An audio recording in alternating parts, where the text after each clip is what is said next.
radioisotop. Nah, untuk yang pertama saya akan menjelaskan tentang pengertiannya. Yang pertama itu ada reaksi nuklir.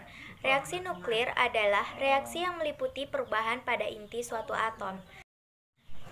Nah, reaksi nuklir ini terdiri dari reaksi nuklir spontan dan tidak spontan. Reaksi nuklir spontan yang terjadi pada inti atom yang tidak stabil. Nah, zat yang mengandung inti atom yang tidak stabil inilah yang akan disebut sebagai zat radioaktif. Nah, kalau begitu apa hubungannya dengan radioisotop? Nah, jadi radioisotop itu adalah zat radioaktif yang mengalami isotop-isotop ataupun memiliki proton yang sama namun massa unsur yang berbeda. Nah, radioisotop tersebut mampu mengalami ataupun memancarkan radiasi. Nah, radioisotop terdiri dari dua. Yang pertama itu radioisotop yang terjadi secara alami, dan yang kedua ada yang dibuat oleh manusia di dalam sebuah reaktor penelitian. Oke, selanjutnya jenis-jenis radioisotop. Nah, radioisotop itu terdiri dari 3. Yang pertama ada sinar alfa, sinar beta, dan sinar gamma. Nah, apa itu sinar alfa? Sinar alfa merupakan radiasi partikel yang bermuatan positif. Nah, inti tersebut sama dengan inti helium yang bermuatan 2 dan bermassa 4.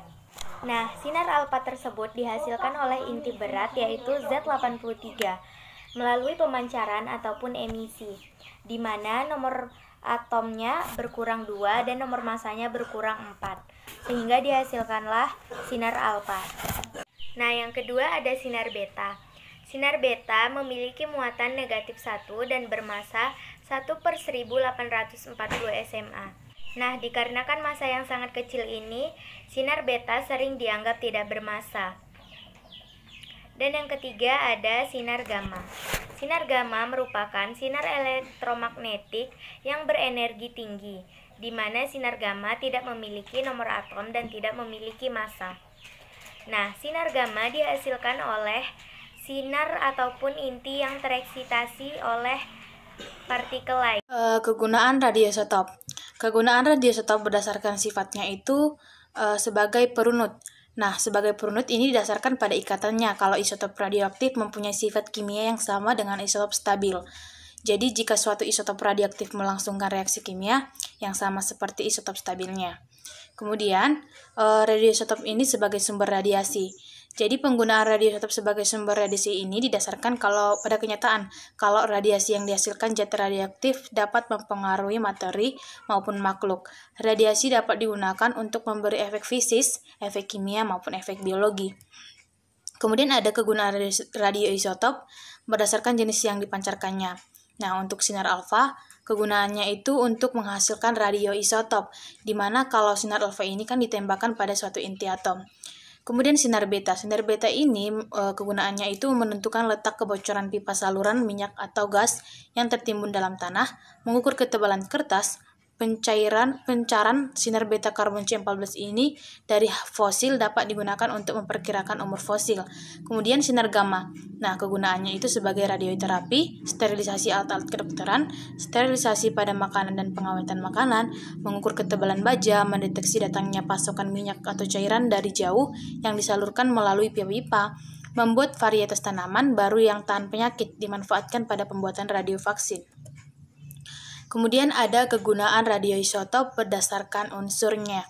Nah, untuk berdasarkan unsurnya ini, banyak unsur yang dapat digunakan dalam banyak manfaatnya. Ya, salah satunya itu ada 131I, di mana manfaatnya itu mencari ketidaknormalan pada tiroid atau kelenjar tiroid. Kemudian ada di bidang hidrologi dapat digunakan untuk mengetahui kecepatan aliran sungai. Kemudian untuk unsur yang lain seperti 133I, 14C, serta yang lainnya juga dapat kita lihat kegunaannya pada PPT, di mana juga mempunyai manfaat yang pada unsurnya.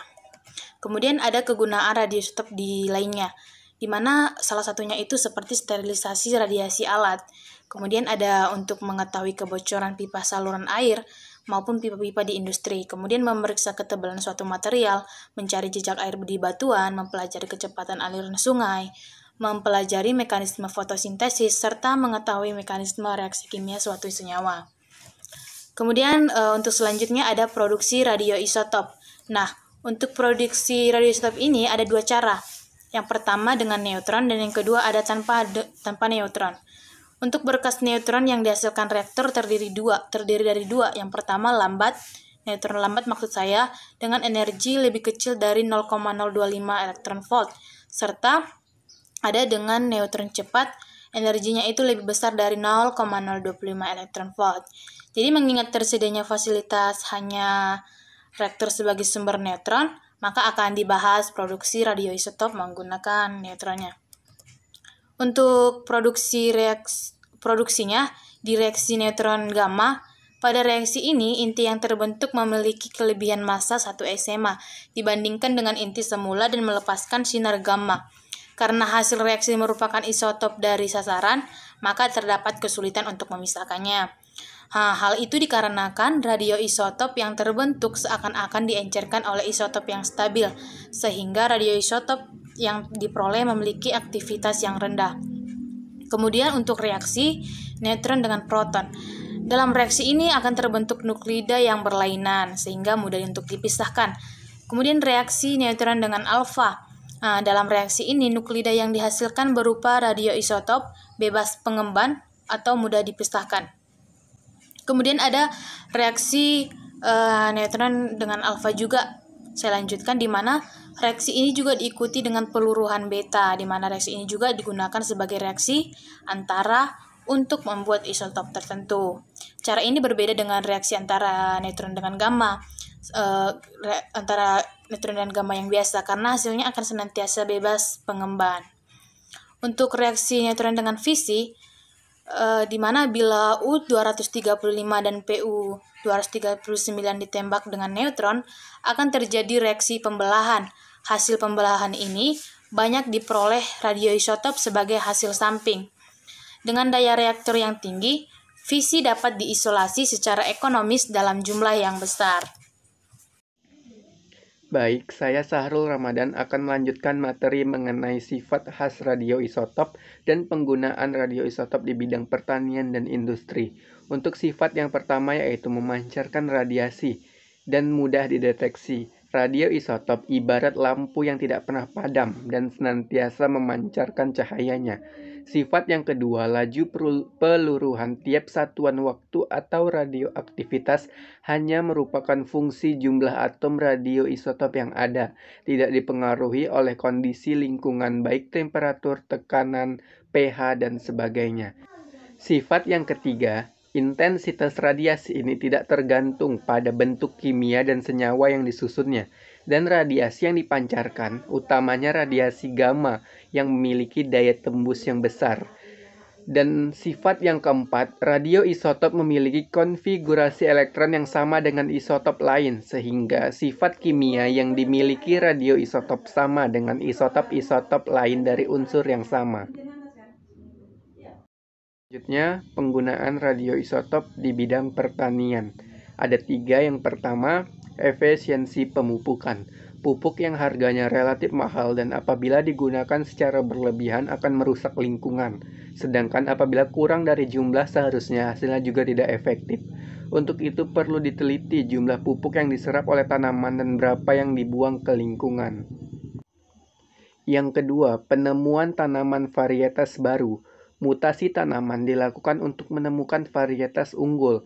Salah satu cara untuk mendapatkan rangkaian sifat yang baik yaitu dengan mengubah faktor pembawa sifat atau gen. Perubahan gen yang dapat menyebabkan perubahan sifat makhluk hidup dan diwariskan disebut mutasi. Sinar radioaktif yang biasanya digunakan untuk mutasi adalah unsur sinar gamma yang dipancarkan dari radioaktif kobalt 60. Yang ketiga, pengawetan makanan. Pada teknik pengawetan dengan menggunakan radiasi, makanan dipapari dengan radiasi gamma berintensitas tinggi yang dapat membunuh organisme bahaya, tetapi tanpa mempengaruhi nilai nutrisi makanan tersebut dan tidak meninggalkan residu serta tidak membuat makanan menjadi radioaktif. Baik, selanjutnya penggunaan radioisotop di bidang industri. Ada 5. Yang pertama, pemeriksaan tanpa merusak. Radiasi sinar gamma dapat digunakan untuk memeriksa cacat pada logam atau sambungan las, yaitu dengan meronsen bahan tersebut. Yang kedua, mengontrol ketebalan bahan. Ketebalan produk yang berupa lembaran seperti kertas film atau lempeng logam dapat dikontrol dengan radiasi. Yang ketiga, pengawetan bahan. Radiasi juga telah banyak digunakan untuk mengawetkan bahan seperti kayu, barang-barang seni, dan lain-lain. Radiasi juga dapat meningkatkan mutu tekstil karena mengubah struktur serat sehingga lebih kuat atau lebih baik mutu penyerapan warnanya. Yang keempat, meningkatkan mutu tekstil, misalnya mengubah struktur serat tekstil. Dan yang kelima, untuk mempelajari pengaruh oli dan aditif pada mesin selama mesin bekerja. Baik, sekian dari materi radioisotop.